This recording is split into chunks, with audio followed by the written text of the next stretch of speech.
esta característica significa que son particulares, a decir verdad, muy apasionados. Ahora entramos con la parte en que nos va a estudiar a los tres, la doctora Marta Rondón, quien va a estar dentro de un par de semanas también en un especial de TV Perú dedicada a la ciencia en el amor. Hemos trabajado un programa sobre la ciencia en la cocina y la gente pidió que no solamente de comida vive el hombre, sino del amor. ¿Eso es cierto, doctora? Es totalmente cierto.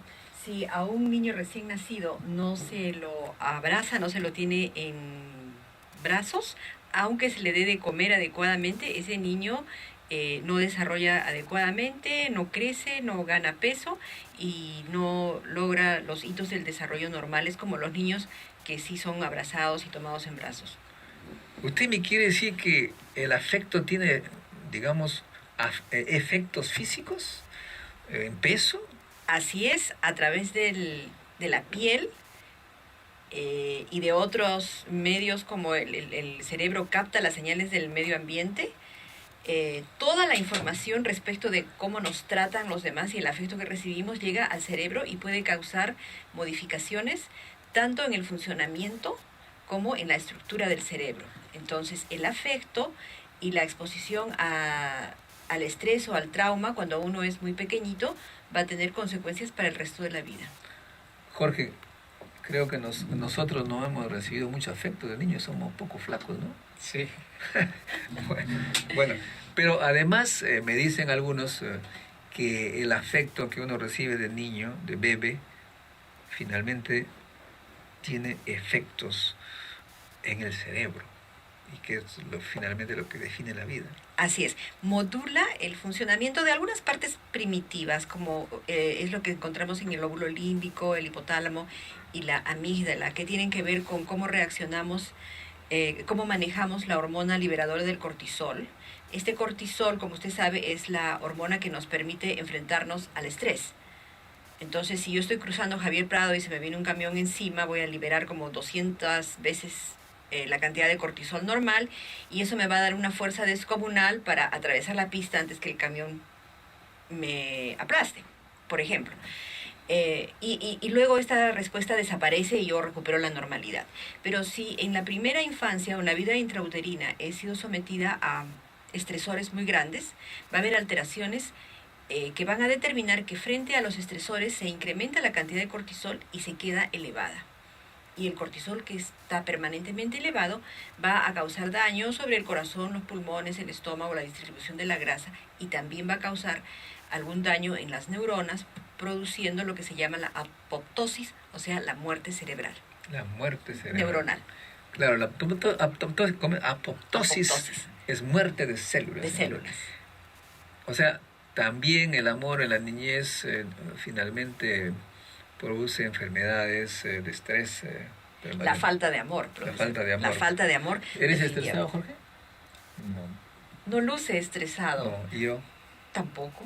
Sé que hemos recibido cierto afecto. Han recibido probablemente mucho afecto, mucha protección en las etapas cruciales de la vida, que les ha permitido tener un cierto equilibrio, una cierta resiliencia, que es un término que nos prestamos los psicólogos y psiquiatras de las ingenierías, que permite que de las adversidades puedan producir y desarrollarse adecuadamente. Aquí nuestra jefa máxima no quiere opinar al respecto, pero ¿usted ha escuchado a Harald Herford? Sí, claro. ¿Usted como psiquiatra siente algo en su voz? Bueno, es una persona muy determinada. Yo diría que ha tenido un desarrollo lineal. Ha empezado estudiando y ha seguido estudiando y produciendo. No he escuchado decir casi nada acerca de su vida personal. No nos ha hablado de los deportes que practica, ni de los instrumentos que toca, ni qué hace con su tiempo libre. Conjeturo, y le pido perdón por así hacerlo, que dedica la mayor parte de su tiempo a estudiar y producir. Ahora, es muy interesante lo que él le ha dicho que puede ser útil para los otros jóvenes, hombres y mujeres que quieren destacar en la ciencia, que es sobresalir desde los primeros años, publicar tan pronto sea posible y cultivar relaciones de mentoría con gente que pueda escribir una carta de recomendación y abrir puertas en el futuro. Creo que eso es algo que todos podemos aprender de él. Muy bien, entonces en el último bloque vamos a hablar ya el tema del amor, de las relaciones sexuales, por qué no decirlo, que tanto preocupa a la gran mayoría de peruanos según las encuestas que hemos realizado. Voy a preguntar ya si podemos...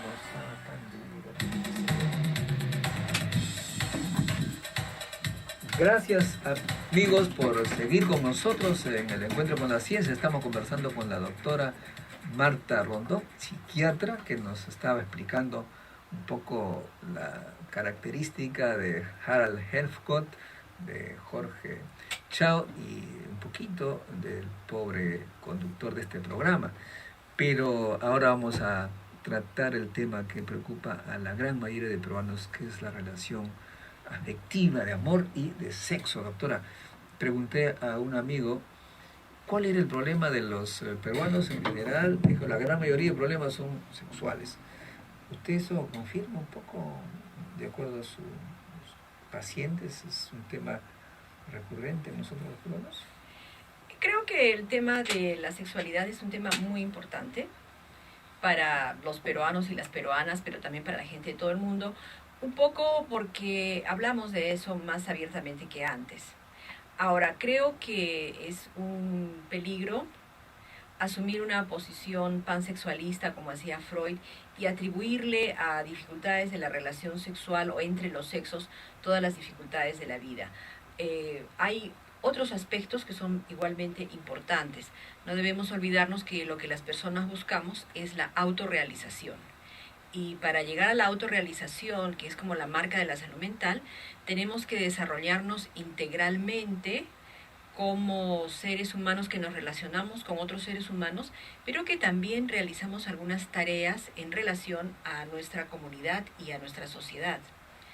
En ese sentido, no hay que permitir que las dificultades en la relación hombre-mujer o en la relación entre dos personas de tipo sexual impidan que uno logre sus otras metas. Y hay que saber reconocer que uno tiene dificultades y buscar ayuda a tiempo. Pero por otro lado, la relación entre dos personas pues no se limitan a ese acto tan breve a veces que es el sexo. Hay toda una relación con penetración de personalidad, de alegría, de humor, del arte, etcétera, que hace interesante, agradable, hasta podríamos decir estimulante vivir con la pareja. Pero cuando uno habla del amor, casi siempre uno se dice es el aspecto sexual, la parte de la cama, por así decirlo. Esto es mucho más integral, ¿no? Es muchísimo más integral. De hecho, una buena relación sexual en sí misma requiere que haya, para que sea duradera y placentera en el largo plazo, requiere que haya una comunicación en todas las otras áreas de la vida.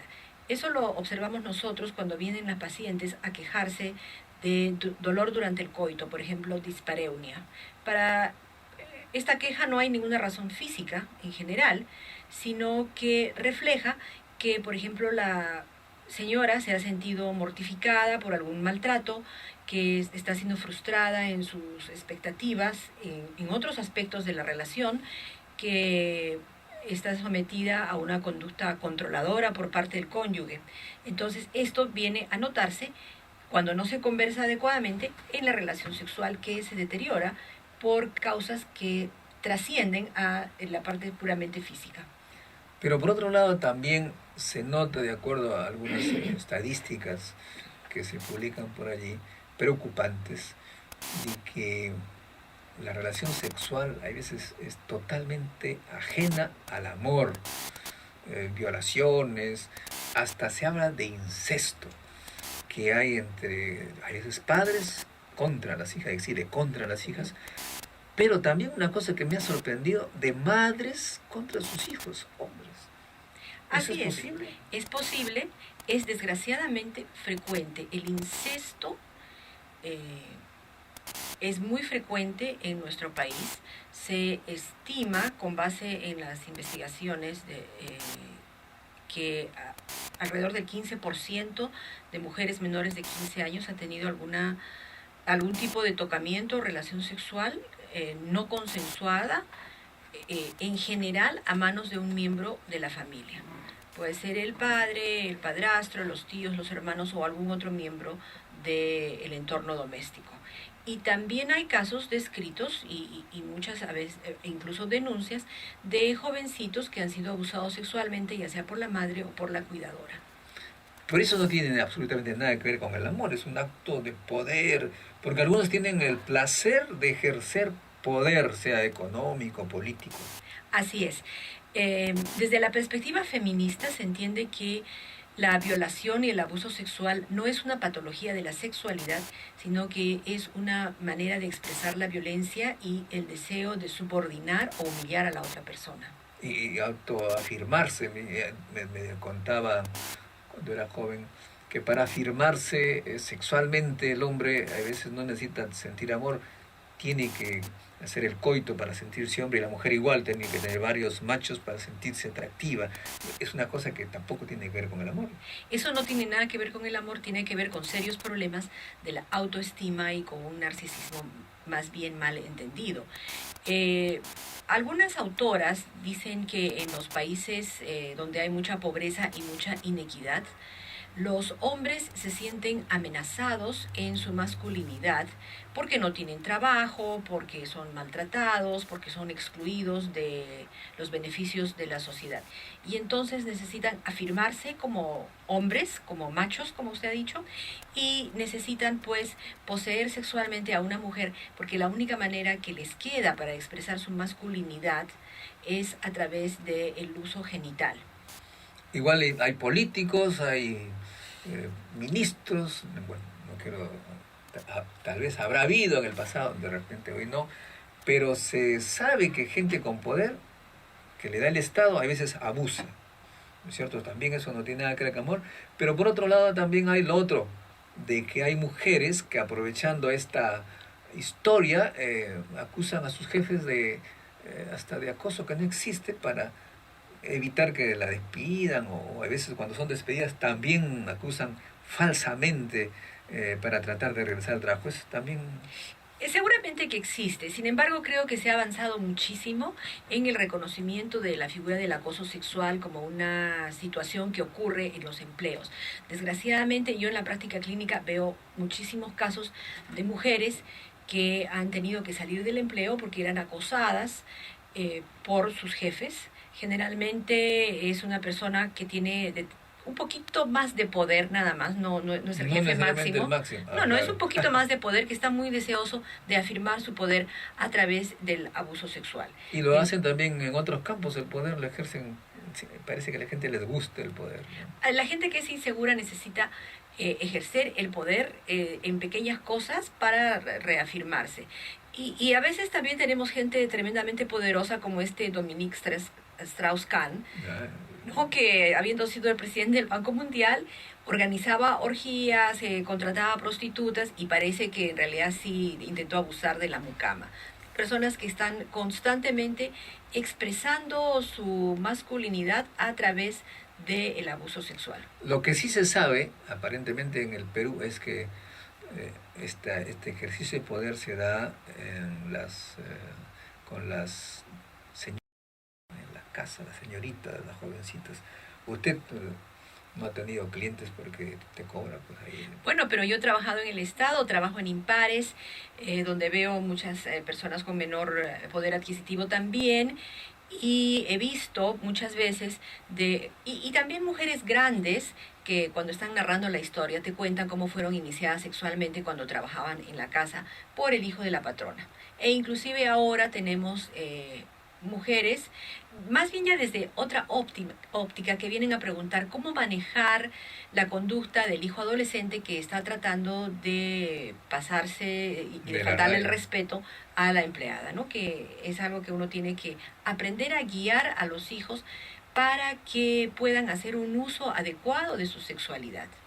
Doctora, nosotros realmente estamos muy interesados en este programa, que nos visite regularmente porque es un tema que tiene que ver con la humanidad, pero también hay una parte bioquímica. Se señala que nosotros tenemos pues una serie de sustancias bioquímicas que nos hacen sentir las cosas diferentes, que hay unas hormonas que nos hacen sentir deseo loco, pero que si no es luego secundada por otra hormona que nos da deseo de amistad, de relación, ahí el amor se convierte en una pelea a muerte. ¿Es eso normal? Es parcialmente cierto. La testosterona y el estrógeno nos incitan a expresar la sexualidad y nos excitan.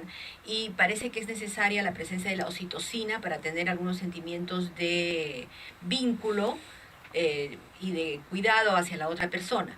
Pero no olvidemos que en el ser humano toda la función sexual está muy encefalizada, es decir, que en realidad nuestro órgano sexual más poderoso es el cerebro. El cerebro.